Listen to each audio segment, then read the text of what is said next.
से होती है सद्गति और अज्ञान से होती है दुर्गति। ज्ञान से सद्गति होती है पहले आत्मा की, मन बुद्धि की, और जब मन बुद्धि की सद्गति होती है तो बाद में होती है 5 तत्वों से बने हुए शरीर की सद्गति।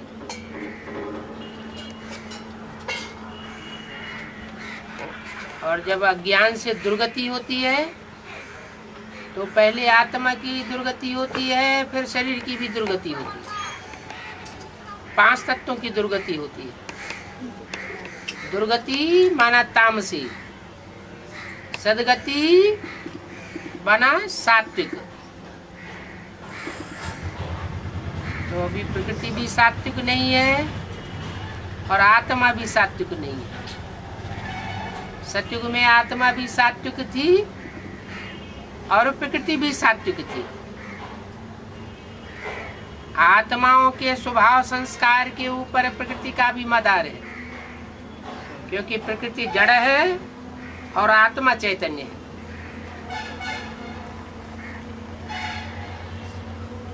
तो इस नॉलेज से तुम संपत्तिवान बनते हो। ये ईश्वरीय नॉलेज है।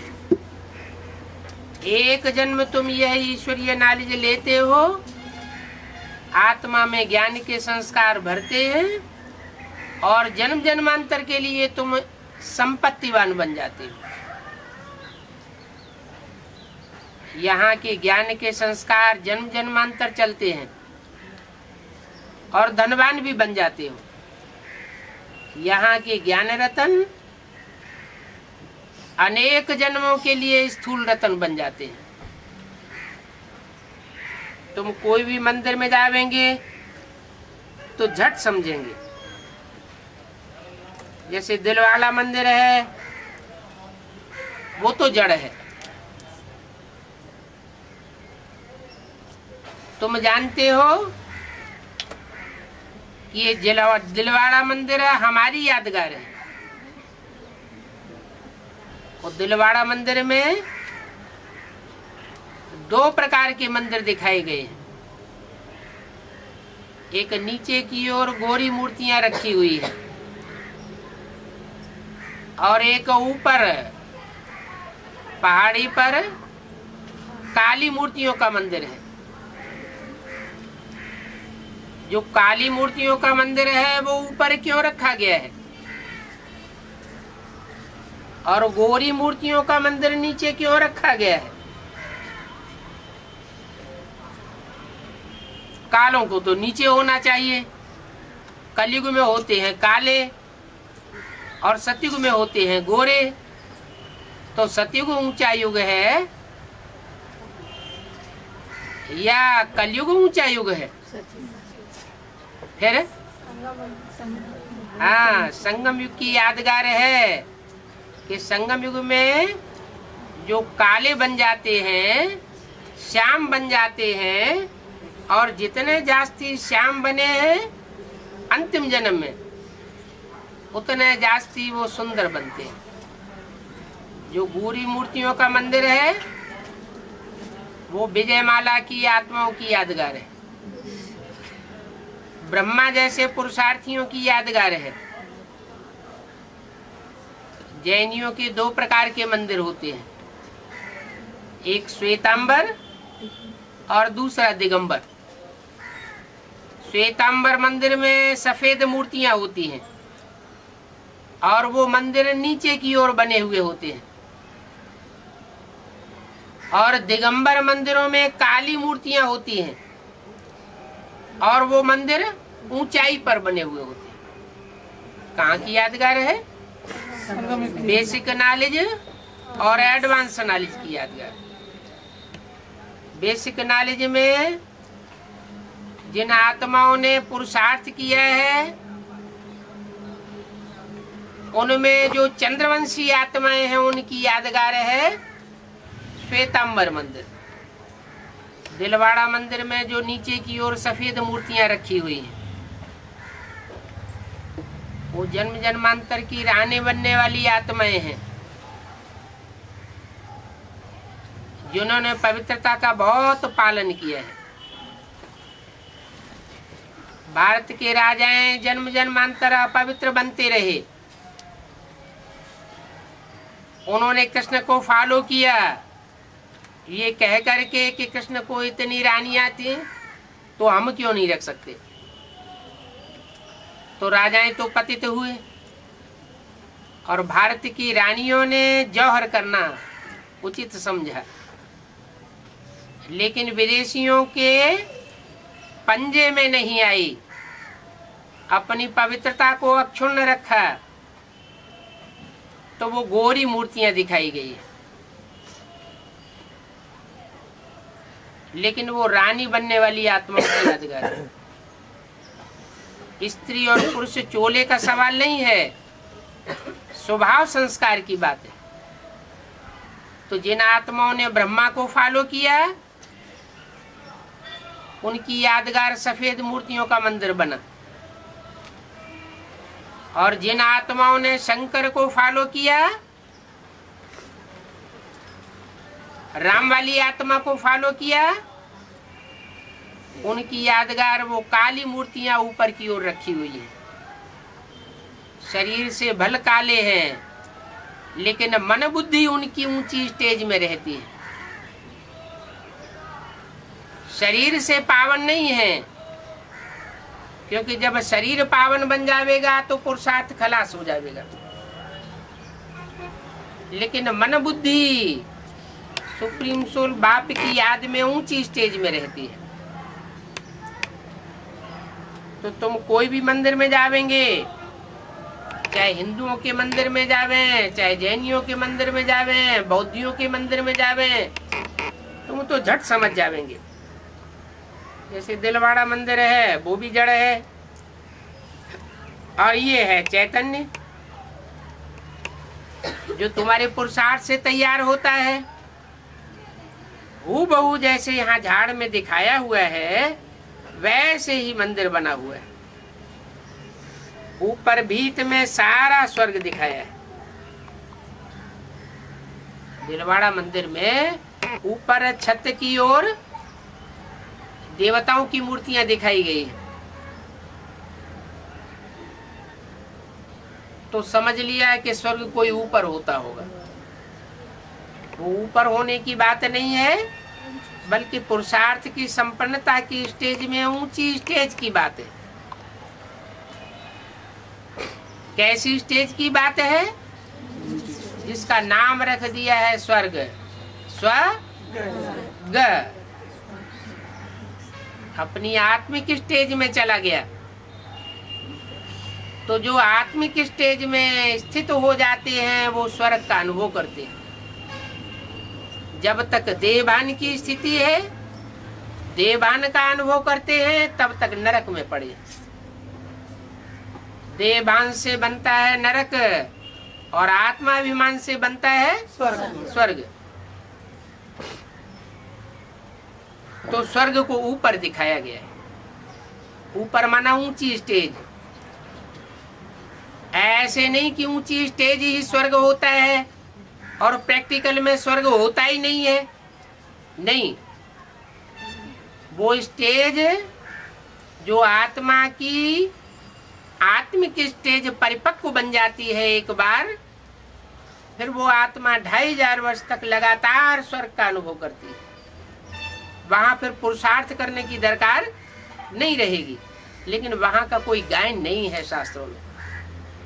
और अभी संगम युग में हम जो आत्मिक स्थिति में रहने का पुरुषार्थ करते हैं, यहाँ हमको संघर्ष करना पड़ता है। देह अभिमान और आत्मा अभिमान की लड़ाई चलती है, उसको कहते हैं माया की लड़ाई। अभी अभी देह अभिमान और अभी अभी आत्मा अभिमान। बुद्धि में जब ज्ञान ठहरता है तो आत्मा अभिमानी बनते हैं, और इस दुनिया के संग के रंग से जब अज्ञान बढ़ता है तो देवभानी बन जाते हैं।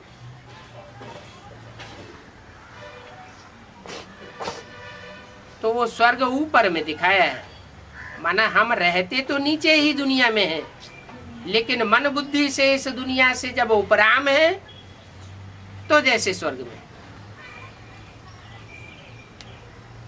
बहुत एक्सपेंसिव बनाया हुआ है मॉडल स्वर्ग का। उस छत में जो नक्काशी की गई है, देवताओं की नक्काशी की गई है, बहुत खर्चा लगा होगा। तुम्हारा सतयुग भी तो बहुत एक्सपेंसिव है ना। तुम्हारी जो नई सतयुग की दुनिया बनती है, उसे भी तैयार होने में तुम कितना बलिदान करते हो। देह भान का त्याग करना कोई साधारण बात है क्या? कहते हैं जब तक जीना है तब तक पीना है। काहे में जीना है? देह भान में जब तक जिंदा है तब तक हमें ज्ञान पीना पड़े, और देह भान तो छूटता ही नहीं। अभी ज्ञान लेते लेते कितने साल हो गए? 70 साल होने जा रहे हैं। पहली मूर्ति ब्रह्मा की भी प्रत्यक्ष हुई और दूसरी मूर्ति भी प्रत्यक्ष हुई, और अभी भी देहभान खलास नहीं होता। आत्मा में जो संस्कार भरे हुए हैं 63 जन्मों के, देहभान भोगने के, दैहिक सुख भोगने के, वो समाप्त ही नहीं होते।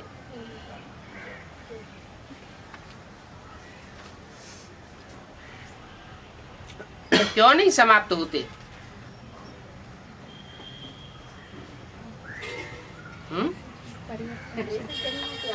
क्योंकि परिवर्तन शक्ति नहीं आई है। परिवर्तन शक्ति है विष्णु, मन संकल्प शक्ति है। अच्छा संकल्प भी करती है और बुरे संकल्प भी करती है। आत्मा अभिमान के भी संकल्प आते हैं, माना ज्ञान के संकल्प भी आते हैं, और देहभान के भी संकल्प आते हैं। दोनों प्रकार के संकल्प आते हैं। दिल दोनों तरफ भागती है। दैहिक सुख लेने के लिए भी बित बित करता है, और स्वर्ग के सुख के लिए भी लार टपकती रहती है। स्वर्ग के सुखों का तो शास्त्रों में कितना गायन है। हिंदुओं के शास्त्रों में भी गायन है वैकुंठ, मुसलमानों के शास्त्रों में भी गायन है जन्नत, और क्रिश्चियंस के शास्त्रों में भी गायन है पैराडाइज। तो जो सुना हुआ है 63 जन्म, समझा हुआ है, वो बुद्धि में बैठा हुआ है कि स्वर्ग तो बहुत ऊंची चीज होती है। और ये भी बुद्धि में बैठता है कि स्वर्ग की रचना कोई मनुष्य नहीं कर सकता। मनुष्य तो सब विकारी होते हैं।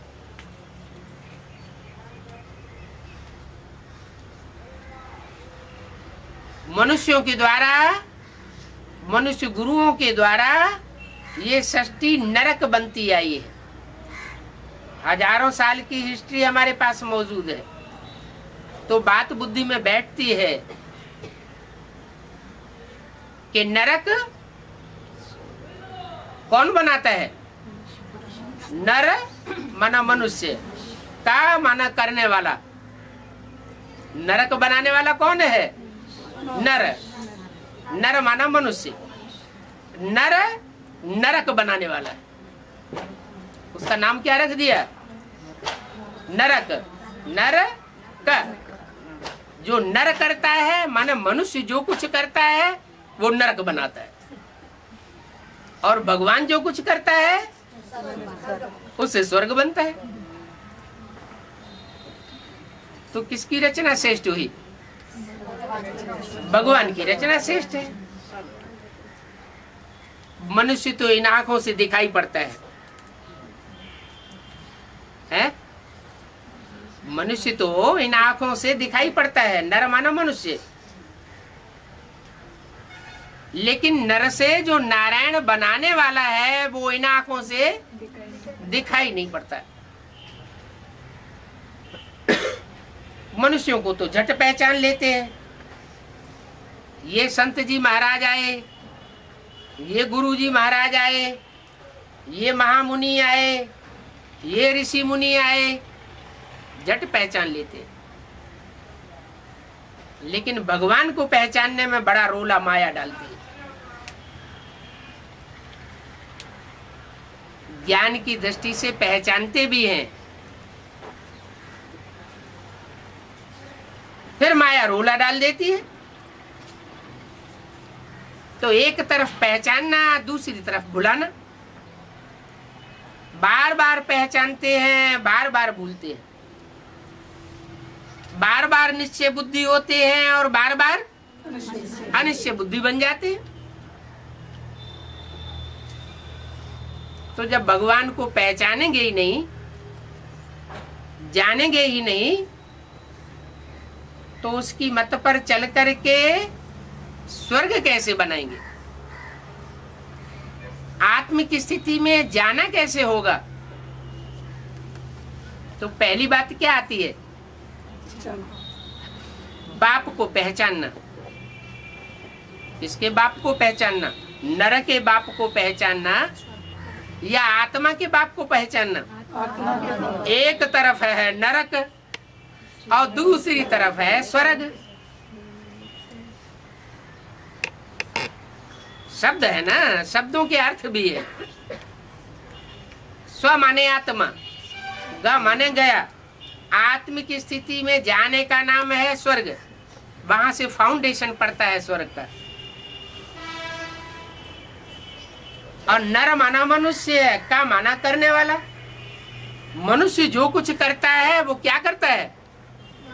नरक करता है, नरक बनाता है। तो मनुष्य की रचना और भगवान की रचना। अब हम रचना तो रचना चाहते हैं, भगवान के बच्चे तो बनना चाहते हैं, क्योंकि भगवान के बच्चे डायरेक्ट हैं स्वर्ग में जाने वाले देवताएं। भगवान के बच्चे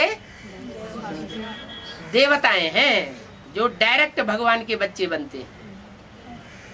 प्रैक्टिकल में आए हुए भगवान के बच्चे बनते हैं या बिंदी भगवान के बच्चे बनते हैं? प्रैक्टिकल में जो भगवान इस सृष्टि पर आकर के पार्ट बजाता है, पार्टधारी बनता है, हम उसके बच्चे बनते हैं। तो प्रैक्टिकल में कैसे आता है? वो तो बिंदु है तो हम आत्मा भी बिंदु। लेकिन हम तो जन्म मरण के चक्र में आते हैं, गर्भ से जन्म लेते हैं, 84 के चक्कर में आते हैं। वो भगवान 84 के चक्र में नहीं आता, वो गर्भ से जन्म नहीं लेता, वो स्वर्ग और नरक के सुखों को नहीं भोगता, दुखों को नहीं भोगता। सुख दुख से परे है। वो आत्मा भी अगर 84 के चक्र में आने लगे तो हमको छुड़ाने वाला कोई नहीं है। तो वो जो आत्मा सुप्रीम सोल तुरीय आत्मा है, वो तुरीय आत्मा नरक बनाने वालों में जो बड़े से बड़ा नर है उसमें आती है। वो भोक्ता सुप्रीम सोल, और जिसमें आता है वो भोक्ता। वो सबसे बड़ा अभोक्ता और वो सबसे बड़ा भोक्ता। अभोक्ता भोक्ता में आता है। अब कैसे पहचाना जाए? एक महा अभोगी अभोक्ता और एक महाभोगी। तो माया को मौका मिल जाता है। क्या मौका मिल जाता है? वायलोरा डालने का। हमारी बुद्धि में घड़ी घड़ी माया वायलोरा डालती है कि ये एवर प्योर भगवान है, या एवर इम्प्योर है, शैतान है। इसलिए मुरली में भी बोल देते हैं राम ही रावण बनता है और कृष्ण ही कंस बनता है। तो बुद्धि और घोटाले में पड़ जाती है। ये क्या चक्कर, कहाँ राम और कहाँ रावण। एक तरफ कहते हैं कि राम से ज्ञान आता है, राम एक है और रावण के अनेक मुख हैं। रावण के जो अनेक मुख हैं वो अनेक मत देने वाले हैं, और राम को एक मुख है, वो एक मत देने वाला है। तो राम रावण कैसे बन सकता है?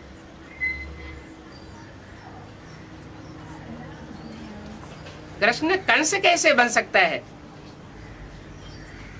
कृष्ण तो गौओं की पालना करने वाला है, गौओं की रक्षा करने वाला है, या गौओं का भक्षक है? आज की पुलिस में सिपाही होते हैं, वो सिपाही रक्षक के पद पर नियुक्त किए जाते हैं, लेकिन करते क्या है? चोर डकैत जितना बुरा काम नहीं करते, उससे जास्ती बुरा काम आज की पुलिस करती है। तो नाम उसका क्या पड़ गया? पुलिस। क्या चोर डकैतों का तो नाम ही चोर डकैत है। वो कोई पोल पट्टी की बात नहीं कि है ही चोर, लेकिन ज्यादा पोल पट्टी किसमें भरी हुई है? इसमें। तो जिसमें ज्यादा पोल पट्टी भरी हुई है उसका नाम पुलिस। मना है तो रक्षक का काम करने वाले, लेकिन करते क्या है? पब्लिक का भक्षण करते जा रहे हैं। भ्रष्टाचार फैलता जा रहा है, चोरों को तरजीह देते हैं और साहूकारों को पकड़ के जेल में डाल देते हैं। तो पोल पट्टी भरी हुई है ना, बाहर से दिखाते कुछ और है, अंदर से कुछ और है। तो कलयुग में यही गति हो जाती है। सतयुग के आदि में जो नर है, जो भगवान के आदेश पर श्रेष्ठ पुरुषार्थ करके नर से नारायण बन सकता है, वही कलयुग के अंत में अनेक मतांतरों के बीच में आते आते राम से रावण बन जाता है, कृष्ण से कंस बन जाता है। और ये बनना भी जरूरी है। क्यों? इसलिए जरूरी है कि लोहे से लोहा काटा जा सकता है और विष से विष मारा जा सकता है। कोई को सांप काट लेता है तो भयंकर जहरीले काले फन वाले सांप का विष निकाल करके शीशियों में सुरक्षित करके इंजेक्शन में रखते हैं, और वो सांप का विष उसको लगाते हैं ताकि उससे वो विष कट जाए। तो ये गति है। स्थापना का काम प्योरिटी से होता है और विनाश का काम इम्प्योरिटी से होता है। वही कृष्ण की आत्माएं, वही राम की आत्माएं आज में जो पार्ट बजाती है, संगम युग में वो स्थापना का पार्ट बजाती है, श्रेष्ठ पालना का पार्ट बजाती है। पीयू की पालना यज्ञ के आदि में प्रसिद्ध थी।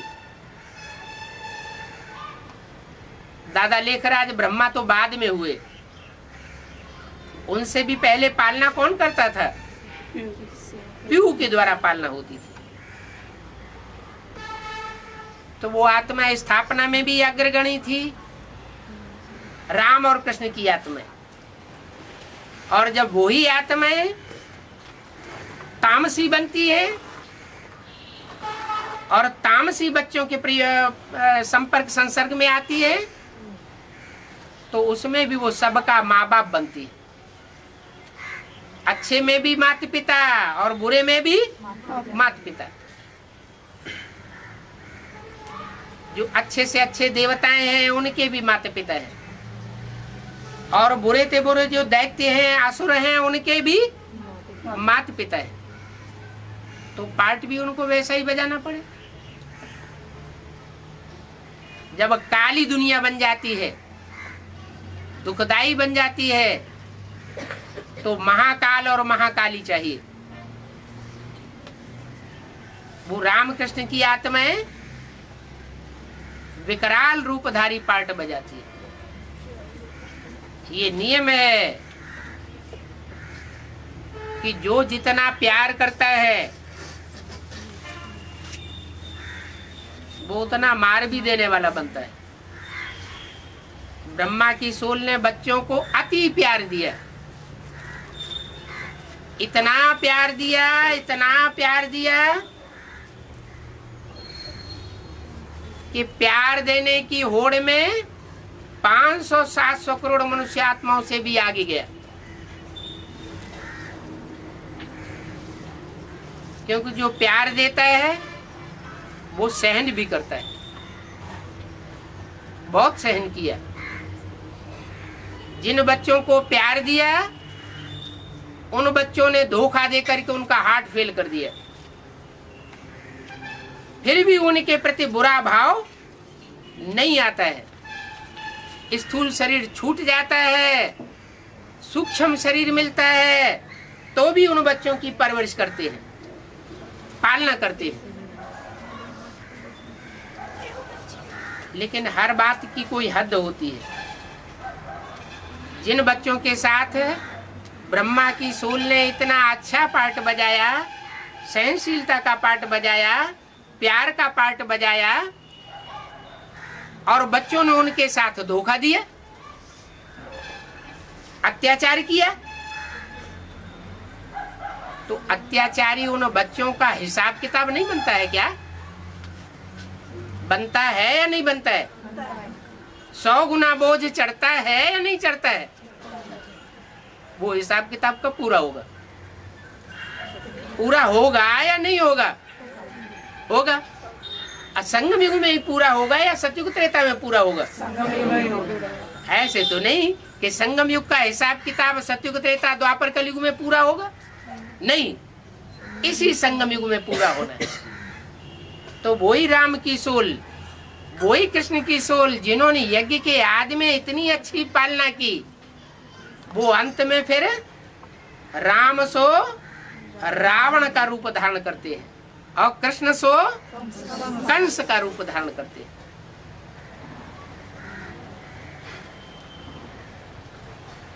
तो माँ बाप ज्यादा पावरफुल होते हैं या बच्चे ज्यादा पावरफुल होते हैं? माँ बाप पावरफुल ज्यादा होते हैं। तो ज्यादा पावरफुल होने की वजह से और दूसरे उनको सुप्रीम सोल की भी पावर मिलती है। जब स्थापना पालना का पार्ट बजाते हैं तो भी उसकी पावर मिलती है, और जब विनाशी पार्ट बजाते हैं तो भी उनकी पावर मिलती है। तो कौन जीतते हैं? बच्चे जीतते हैं या माँ बाप जीतेंगे? जो तामसी पार्ट बजाए, बच्चे भी तामसी पार्ट बजाते हैं और माता पिता भी तामसी पार्ट बजाते हैं, जीतेगा कौन? माता पिता ज्यादा ताकत है ना, अनुभव ज्यादा है ना, तो अनुभव के आधार पर वो बच्चों के ऊपर, तामसी तत्व के ऊपर विजय प्राप्त कर लेते हैं। बच्चे कहते हैं हम सतो प्रधान नहीं बनेंगे, हम देवान को नहीं छोड़ेंगे, हम अपवित्रता को छोड़ने वाले नहीं हैं। और सुप्रीम सोल बाप क्या अंजाम करके आया है? बच्चे, मैं तुम पतितों को पावन बना करके ले जाऊंगा। कपड़ा धोया जाता है तो एक तो बड़े आराम से धोया जाता है, साबुन लगा के पुछ पुछ करके, जैसे बच्चे को खिलाते हैं, धोते हैं ना। और ऐसे धोने से नहीं साफ होता है, तो फिर जैसे धोबी धोता है, पाटा बनाया हुआ है और लेता है धाड़, तो धाड़ पाड़ करता जाता है। तो ऐसे ही है, सीधे सीधे तरीके से बच्चे नहीं मानते हैं। 70 साल हो चुके। ब्रह्मा के माता के रूप से भी पढ़ाई पालना दी, रास्ता बताया, नहीं माने। और बाप के रूप में भी, बाप के प्यार के रूप में भी, अर्धनारीश्वर के रूप में भी पढ़ाई और कोई परिवर्तन नहीं हुआ। और ही पतित बन गए कि कुछ पावन बने। क्या स्थिति है? चाहे बेसिक नॉलेज वाले हो, चाहे एडवांस नॉलेज वाले हो, ऊंची स्टेज में जा रहे हैं या नीची स्टेज में जा रहे हैं? नीची स्टेज में जा रहे हैं। तो फिर टेढ़ी उंगली किए बगैर घी निकलता नहीं है। क्या सीधा सीधा चंद्रमा होता है तो उसको राहु पकड़ लेता है, और चंद्रमा टेढ़ा होता है तो राहु उसको पकड़ नहीं पाता।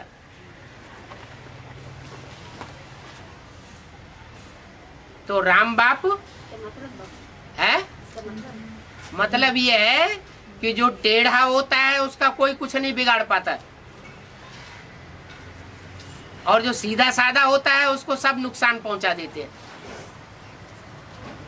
तो रामकृष्ण की आत्माएं जब सीधा सीधा पार्ट बजाती है तो बच्चे उनको नुकसान पहुंचाते हैं, धोखा देते हैं, निश्चय पत्रों में कुछ लिखते हैं और करते कुछ है। तो धोखा देना हुआ ना। तो फिर सीधा रूप ही धारण करके रहेंगे। रामकृष्ण जो माता पिता हैं, या वो टेढ़ा रूप भी धारण करेंगे? और टेढ़ा रूप धारण करना जरूरी है या नहीं है? जरूरी हो जाता है। तो फिर वो महाकाल और महाकाली का पाठ चलता है, उलट बांसी चलती है। और जहां ऐसा विकराल रूप धारण होता है, प्रकृति माता विकराल रूप धारण करती है और बाप भी विकराल रूप धारण करता है, तो बच्चे डर जाते हैं।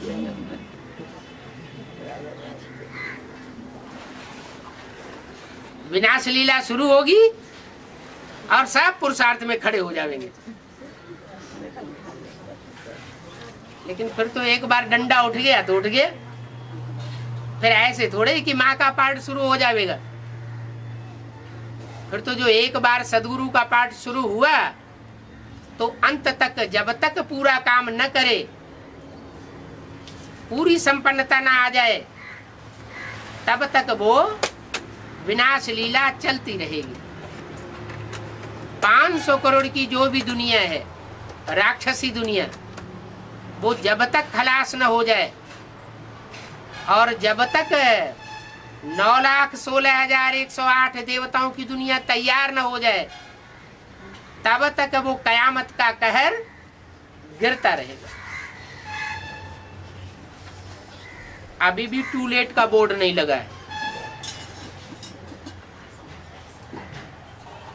कोई बच्चे चाहें कि हम धर्मराज की सजाओं से बच के रहेंगे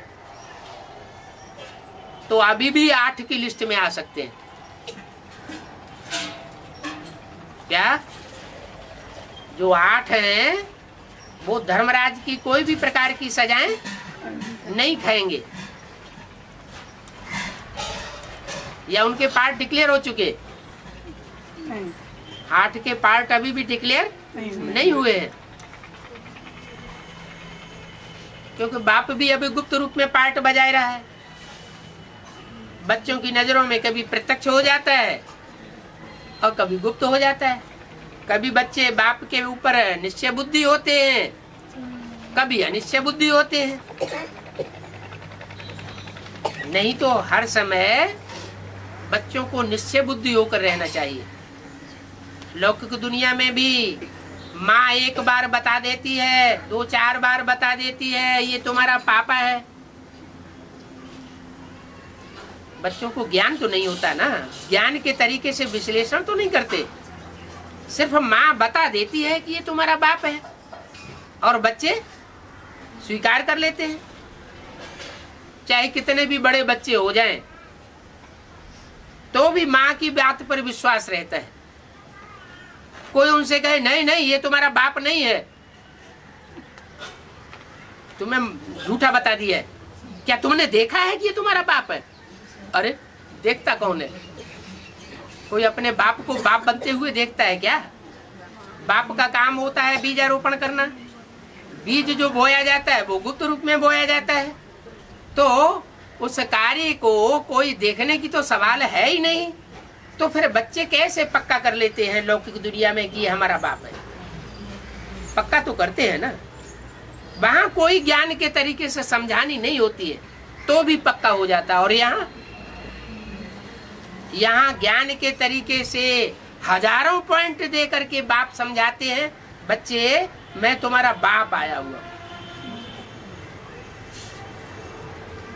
क्या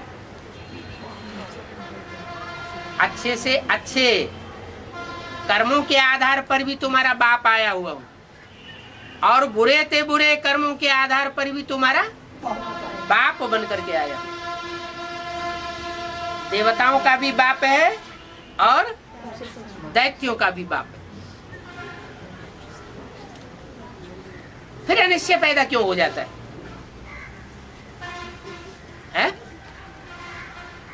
क्या कारण है? नहीं, 63 जन्मों में विधर्मी आत्माओं के संग के रंग में इतने रंगते रहे हैं कि बार बार बुद्धि में पक्का करने के बावजूद भी माया वायलोरा डाल देती है। इसलिए कहते हैं बाप सर्वशक्तिवान है तो माया भी सर्वशक्तिवान है। ये माया इतनी सर्वशक्तिवान क्यों बन जाती है?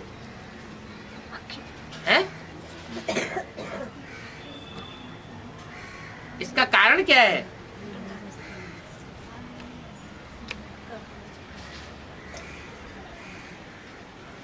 कोई तो कारण होगा, है? माया बेटा भी नहीं है, माया बेटी है, फिर भी सर्वशक्तिवान का रूप धारण कर लेती है,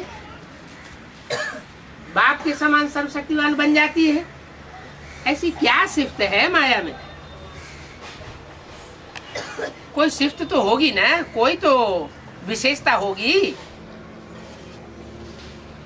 कि सर्वशक्तिवान का टाइटल ही नहीं, प्रैक्टिकल रूप धारण कर लेती है।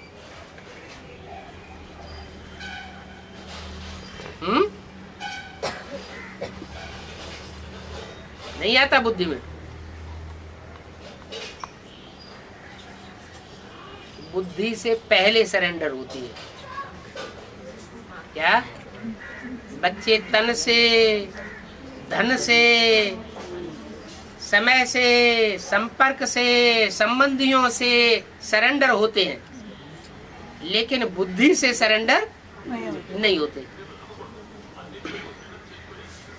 बुद्धि फिर भी चलाते रहते हैं। किसी ने कुछ सुनाया, ये बात ऐसे है, ऐसे नहीं है। हाँ, ये बात तो सही है, ये बात ऐसे हो सकती है, तो बुद्धि चलायमान हो जाती है। और माया जब एक बार समझ जाएगी तो वो टस से मस होने वाली नहीं है, किसी के समझाने में समझाने वाली नहीं है। वो बुद्धि से पूरा सरेंडर होकर के चलेगी।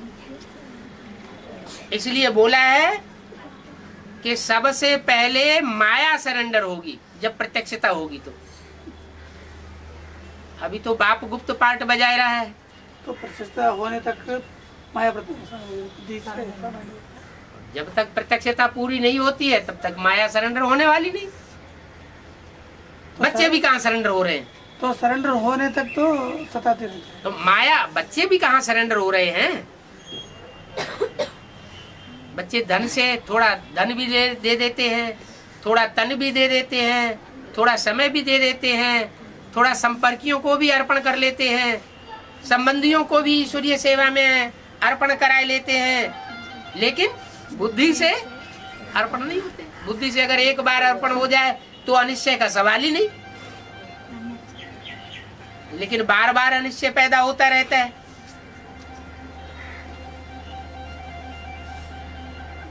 इसलिए बच्चे सर्वशक्तिवान की लिस्ट में नहीं आ पाते,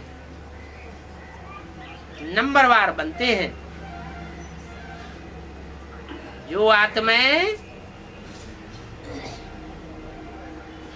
जिस नंबर में परम धाम में प्रवेश करेंगी, निराकारी स्टेज में प्रवेश करेंगी, उसी नंबर में निराकारी, निर्विकारी, निरहंकारी देवता बनेंगी।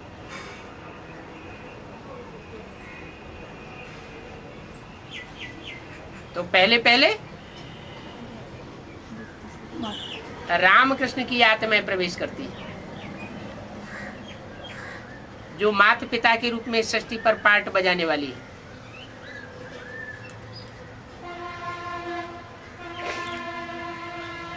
तो उनका नंबर आगे हो जाता है।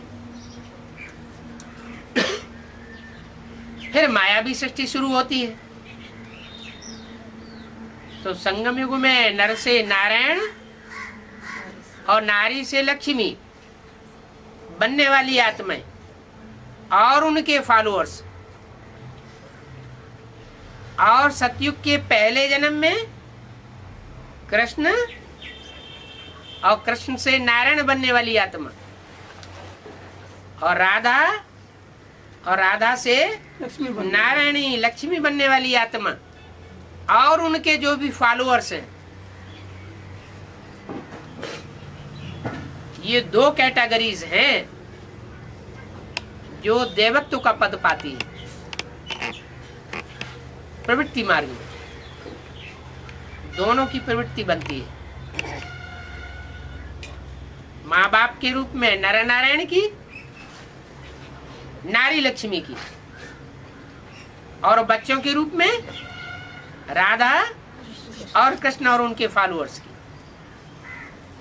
ये दैवीय सृष्टि हुई। और बाद में जो नंबर लेती है वो माया नंबर ले लेती है। माया जो नंबर लेती है वो भी सर्वशक्तिवान की स्टेज में आ जाती है। सतयुग त्रेता में नहीं। सतयुग त्रेता में वो माया बेटी होगी तो, लेकिन उनका आसुरीपना मर्ज होगा, इमर्ज नहीं होगा 2500 साल तक। और जैसे ही ऊपर से आत्माएं द्वापर युग में आएंगी, इब्राहिम, बुद्ध, क्राइस्ट आदि की आत्माएं, वैसे ही वो इमर्ज हो जाएगी। कोई संस्कार तो रूट आउट नहीं होगा ना? हैं? रूट आउट नहीं होगा कोई रूट भी आउट? संस्कार। रूट आउट माना पूरा जड़ से निकलना।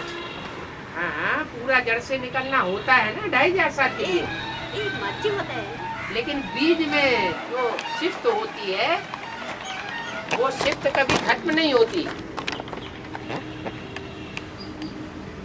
बीज अपने स्वभाव को नहीं छोड़ता। नीम का बीज है, कोई कहे मीठा हो जाए तो कैसे मीठा हो जाएगा?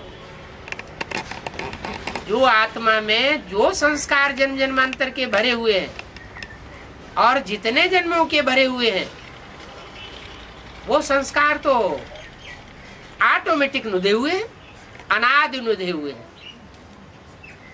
वो सदा काल के लिए नष्ट नहीं हो सकते। हर एक आत्मा पहले जन्म में सदगति को पाती है, सात्विक स्टेज पकड़ती है, और आखिरी जन्म में तामसी स्टेज को पाती है। तो दुनिया की हर चीज 4 अवस्थाओं से पसार होती है, चाहे आत्मा हो, चाहे प्रकृति हो, प्रकृति के 5 तत्व हो, चाहे देवताएं हो, चाहे मनुष्य हो, चाहे दैत्य हो, चाहे ज्ञान हो, चाहे विकार हो। ज्ञान भी 4 अवस्थाओं से पसार होता है। पहले सतो प्रधान ज्ञान होता है, फिर सतो सामान्य होता है, रजो प्रधान होता है, फिर लास्ट में ज्ञान भी तमो प्रधान हो जाता है। द्वापर युग के आदि में शास्त्रों में जो बातें थी वो फिर भी सच्ची थी। फिर बाद में जो मुख्य शास्त्र है गीता, उसमें कृष्ण का नाम डाल दिया देहधारी का, तो शास्त्र सब झूठे होने लगे, उनके इंटरप्रिटेशन झूठे होने लगे, सदो प्रधानता लोप होने लगी और तामसी तत्व शास्त्रों में आ गया, क्योंकि इंटरप्रिटेशन ही झूठा हो गया। तो दुनिया की हर चीज 4 अवस्थाओं से पसार होती है, और सुप्रीम सोल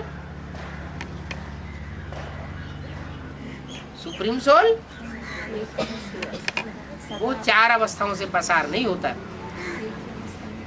वो सदा शिव है। शिव है माना कल्याणकारी है। कल्याणकारी तब है जब सच्चा है। जो सत्य होता है वही कल्याणकारी होता है, इसलिए कहते हैं सत्यम शिवम। और जो सच्चा भी है, कल्याणकारी भी है, वही सुंदर होता है,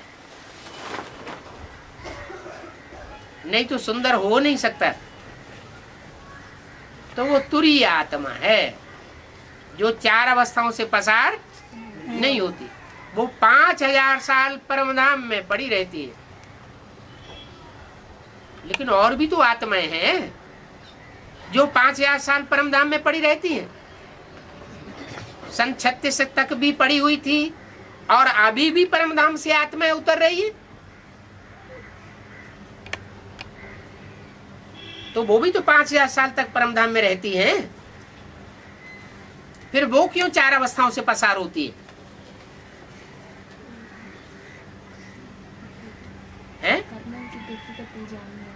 नहीं, हाँ, वो आत्माएं जो हैं वो आत्माएं हैं, वो सब जन्म के चक्र में आने वाली हैं, चाहे पूरे 5000 साल रहने वाली हो और चाहे ज्यादा समय रहने वाली हो, कम समय रहने वाली हो। आत्माओं को तो 4 अवस्थाओं से पसार होना ही है इस सृष्टि पर आकर। परमात्मा भी इस सृष्टि पर आता है संगम में, लेकिन वो अपनी स्थिति को मेंटेन करके रखता है। वो तामसी बच्चों के बीच में आता है, पतित सृष्टि के बीच में आता है, पतित तन में आता है, तो भी बुद्धियोग से उपराम रहता है, और जिसमें प्रवेश करता है उसको भी उपराम बनाता है। जिन बच्चों के बीच में संग के रंग में आता है उनको भी उपराम बनाता है। उसको संग का रंग लगता ही नहीं। और हम आत्माओं को संग का रंग लगता है, हम एक दूसरे से प्रभावित होते रहते हैं। ऐसे नहीं कि रामकृष्ण की आत्माएं प्रभावित नहीं होती है, वो भी 63 जन्मों में विधर्मियों से प्रभावित हुई ना, तो नीचे गिरी। सुप्रीम सोल एक ऐसा है जो कभी किसी से प्रभावित नहीं होता, उसको संग का रंग नहीं लगता। वो अपने संग का रंग बच्चों को लगाता है, जो बच्चे हिम्मत करते हैं।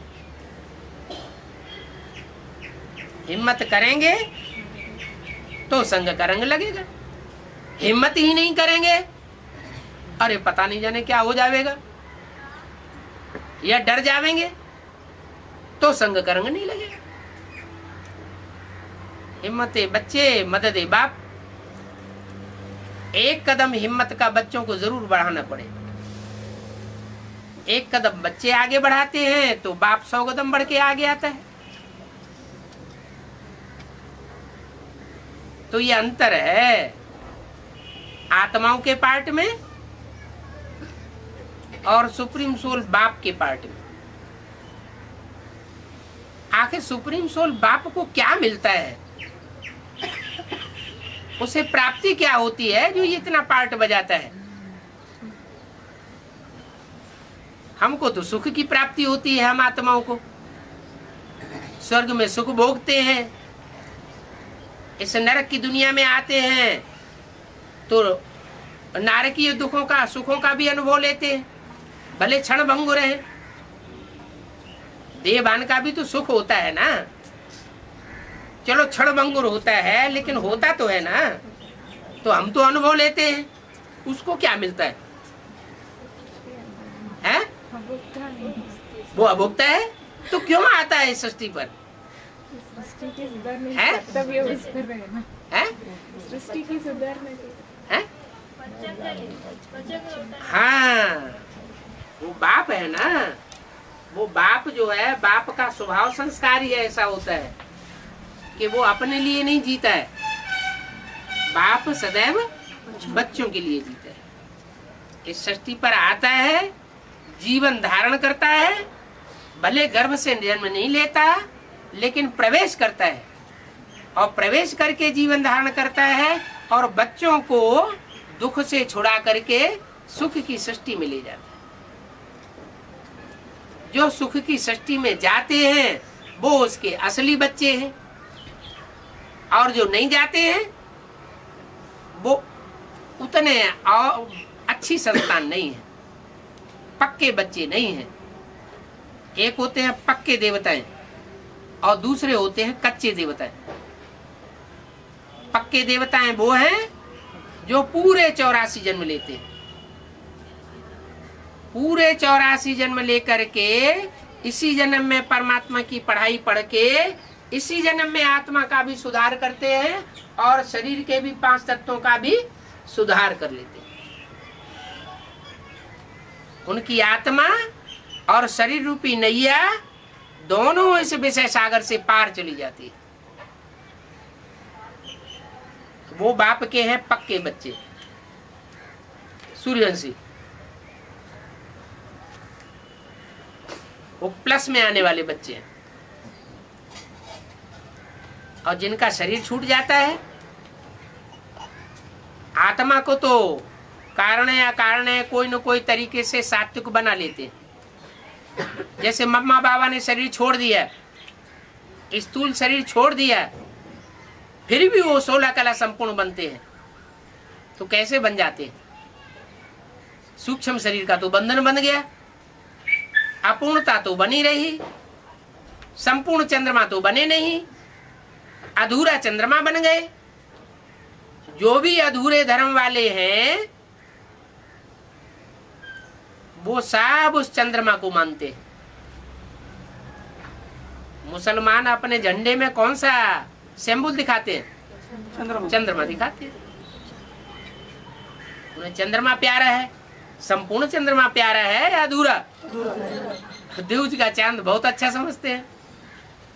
वो समझते हैं जब तक दूज का चांद है तब तक हमारे काम की चीज है। हम उस माँ को जैसे चाहेंगे वैसे मोल्ड कर सकेंगे। जब संपूर्ण बन जाएगा फिर तो देवताओं का राज्य आ जाएगा, फिर हमारे काम की चीज नहीं है। तो चंद्रवंश और सूर्यवंश ये उस बाप की संतान है, श्रेष्ठ संतान है। और बाकी जो जन्म लेते हैं सतयुग के दूसरे जन्म में, चाहे दूसरा नारायण हो, नारायणी हो, चाहे उसकी प्रजा हो, उनके तो 83 जन्म हो जाएंगे। उसके बाद के नारायण होंगे, उनके एक एक जन्म और कम होते जाएंगे। जन्म कम होते जाएंगे तो कलाएं भी कम होती जाएंगी। कलाएं कम होंगी तो आत्मा में ज्ञान भी कम होता जाएगा, आत्मा की पावर घटती जाएगी। इसलिए वो कच्ची आत्मा है तो स्वर्ग में आने वाले देवताएं, लेकिन कच्चे देवताएं हैं। और वो कच्चापन कहां से आता है?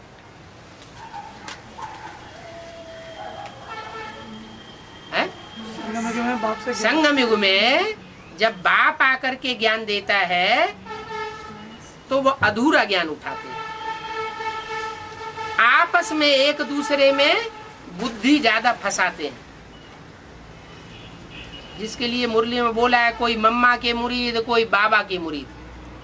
शिव बाबा को कोई पूछता ही नहीं। तो मम्मा बाबा में भी आत्माएं फंसती है और ब्रह्मा कुमार कुमारियों में भी फंसती है, जिसको कहते हैं सोने की जंजीर। सोने की जंजीर में जो आत्माएं फंस जाती हैं वो अपने को छुड़ाना बहुत मुश्किल हो जाता है उनको। कि लौकिक संबंध है लोहे की जंजीर और अलौकिक संबंध है सोने की जंजीर। ज्यादा कास्टली संबंध कौन सा होता है? सोने की जंजीर ज्यादा कास्टली होती है तो छुड़ाए नहीं छूटती, मोह का बंधन टूटता ही नहीं, तो वो आत्माएं कमजोर पड़ जाती है। जैसे अभी एडवांस नॉलेज कोई बेसिक वालों को सुनाते हैं तो कहते हैं कि आपकी नॉलेज सच्ची है, हम मानते हैं बहुत ऊंचा ज्ञान है, लेकिन जब तक दीदी दादी नहीं मानेंगी तब तक हम तुम्हारी बात मानने वाले नहीं। क्यों कहते हैं ऐसा? क्योंकि बुद्धि का अटैचमेंट दीदी दादी दादाओं से लगा हुआ है, और जब अटैचमेंट लग जाता है तो जिससे प्यार हो जाता है, मोह पैदा हो जाता है, बुद्धि उसी तरफ झुक जाती है।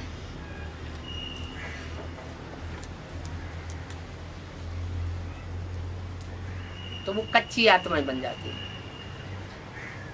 कच्ची कमजोर आत्माएं, कम जन्म लेने वाली आत्माएं, कम कलाओं वाली आत्माएं द्वापर युग जैसे ही शुरू होता है वो दूसरे धर्म में कन्वर्ट होने लगती है और भारतवासियों को धोखा दे जाती है। इसलिए भारतवासियों की जनसंख्या कम होती गई और दूसरे धर्म वालों की जनसंख्या दुनिया में बढ़ती गई। आज भारत में ही दूसरे धर्म के लोग ढेर सारे घुसे हुए हैं।